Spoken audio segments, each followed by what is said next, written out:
नमस्कार दोस्तों, पेश है आपसे जुड़ने का केईआई कुटुंब का ये नया अंदाज, जहां आपसे होंगी बातें कुछ खास।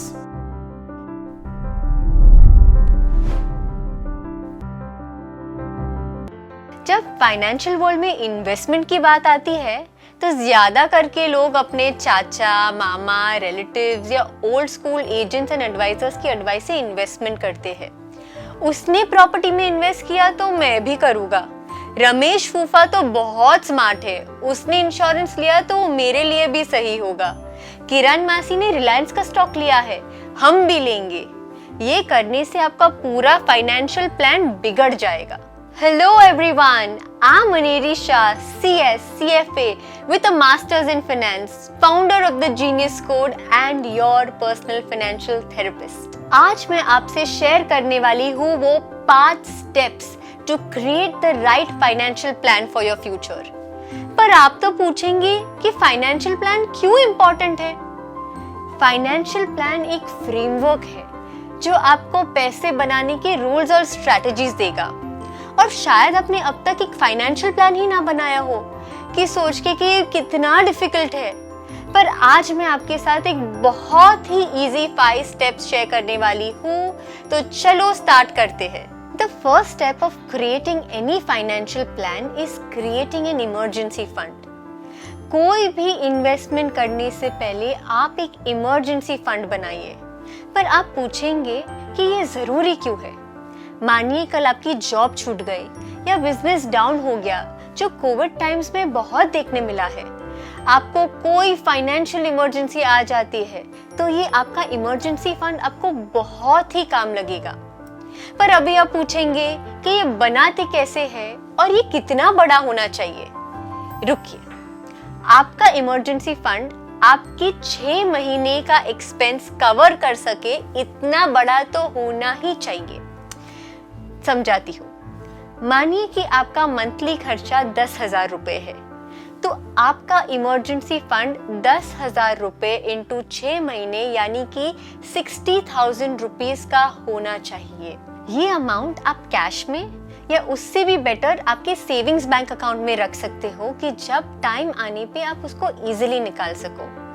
भले आपके फ्रेंड्स शेयर्स खरीदते हो या गोल्ड में पैसा डाल रहे हो या प्रॉपर्टी भी खरीदे, पर जब तक आपका इमरजेंसी फंड नहीं बन जाता है आप कोई भी इन्वेस्टमेंट ना करें। सिंपल, देखिए ये कितना सिंपल है और आप ये सब चीज कर सकते हैं। चलिए अभी सेकंड स्टेप पे आते हैं। सेकंड स्टेप फाइनेंशियल प्लान का होता है इंश्योरेंस या बीमा कराना। इंश्योरेंस 2 टाइप के लेने चाहिए।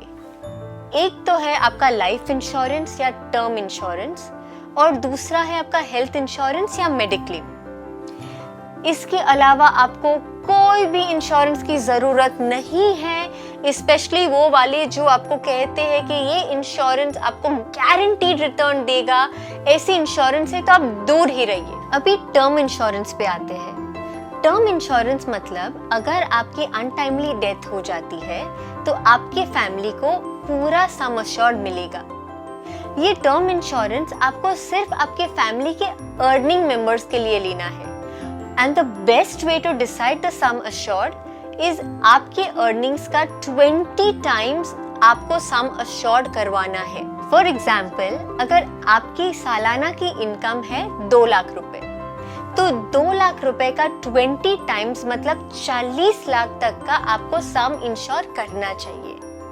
और अगर आप यंग एज में इंश्योरेंस लेंगे तो प्रीमियम भी बहुत कम आएगा। इसके बाद आपको पूरे फैमिली मेंबर्स के लिए हेल्थ इंश्योरेंस या मेडिक्लेम करवाना है। आपको पता ही होगा कि हॉस्पिटल्स के बिल कितने बढ़ गए हैं और आगे के टाइम में और भी बढ़ जाएंगे, तो इसलिए आपको सारे मेंबर्स के हेल्थ इंश्योरेंस करवाने हैं। ये करने से आपके फाइनेंशियल प्लान के 2 स्टेप्स खत्म हो गए हैं। ये बिल्कुल भी कॉम्प्लिकेटेड नहीं है, देखा ना आपने। चलिए अभी थर्ड स्टेप की तरफ बढ़ते हैं।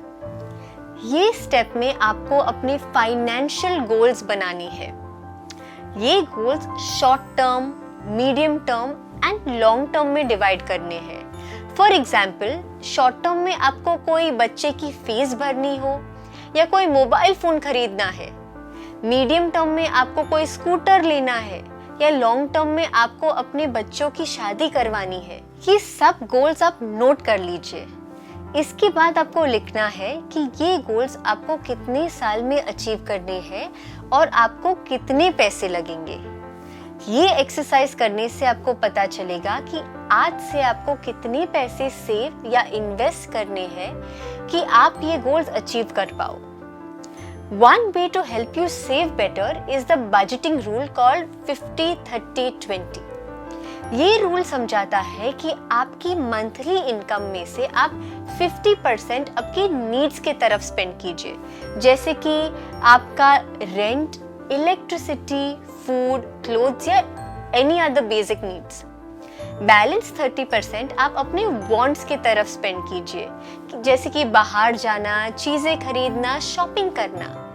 इससे आप अपने शॉर्ट या मीडियम टर्म गोल्स भी फुलफिल कर पाओगे। और आखिर का 20% आपको सेव या इन्वेस्ट करना है, जिससे आप अपने long term financial goals achieve कर पाओगे। आई होप यहाँ तक तो हम क्लियर है। ये 3 सिंपल रूल्स हमारे फाइनेंशियल प्लान का बेस बनाती है।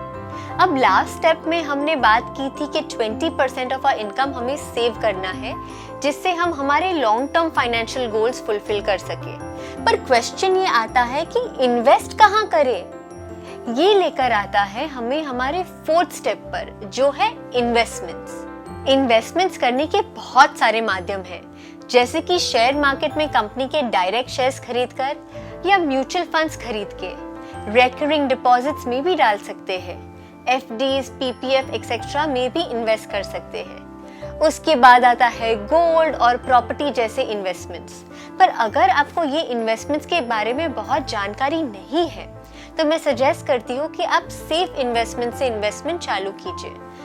प्रोविडेंट फंड या इक्विटी लिंक्ड सेविंग स्कीम्स, जो आपको टैक्स बेनिफिट भी दे सकती है। आपकी बेटी की शादी या एजुकेशन के लिए इन्वेस्ट करना हो, तो गवर्नमेंट की सुकन्या समृद्धि योजना जैसे स्कीम्स में भी इन्वेस्ट कर सकते हो। और आप अदर इन्वेस्टमेंट्स में इन्वेस्ट करना चाहो और आपको खुद ज्यादा जानकारी नहीं है, तो प्लीज एक अच्छे फाइनेंशियल एडवाइजर की मदद से इन्वेस्टमेंट करिए। सिंपल है ना? या हम ही इसको अपने माइंड में ज्यादा कॉम्प्लिकेट कर देते हैं। ये लेकर आता है हमें हमारे लास्ट स्टेप पे, जो है रिटायरमेंट प्लानिंग।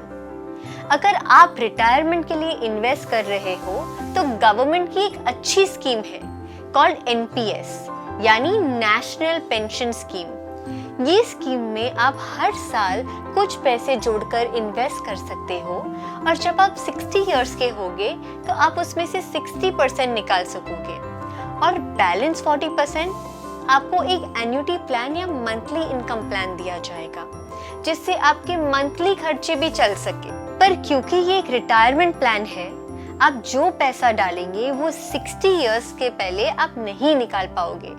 तो सिर्फ उतना ही इन्वेस्ट करें जिसकी आपको इमीडिएटली जरूरत ना हो। तो इससे हमारा फाइनेंशियल प्लान कंप्लीट होता है। चलिए एक रिकैप करते हैं। सबसे पहले हमें एक इमरजेंसी फंड बनाना है, जिसमें हम 6 महीने के खर्चे कवर करेंगे। सेकंड, एक टर्म इंश्योरेंस और एक फैमिली के लिए लाइफ इंश्योरेंस लेना है। उसके बाद फाइनेंशियल गोल्स बनाने हैं, और फिर उसके लिए इन्वेस्टमेंट्स करना है, और लास्ट में रिटायरमेंट प्लानिंग भी करनी है। थैंक यू सो मच ये वीडियो एंड तक देखने के लिए, एंड आई सिंसियरली होप कि ये वीडियो देखने के बाद आप सब अपने फाइनेंशियल प्लान्स बनाएंगे।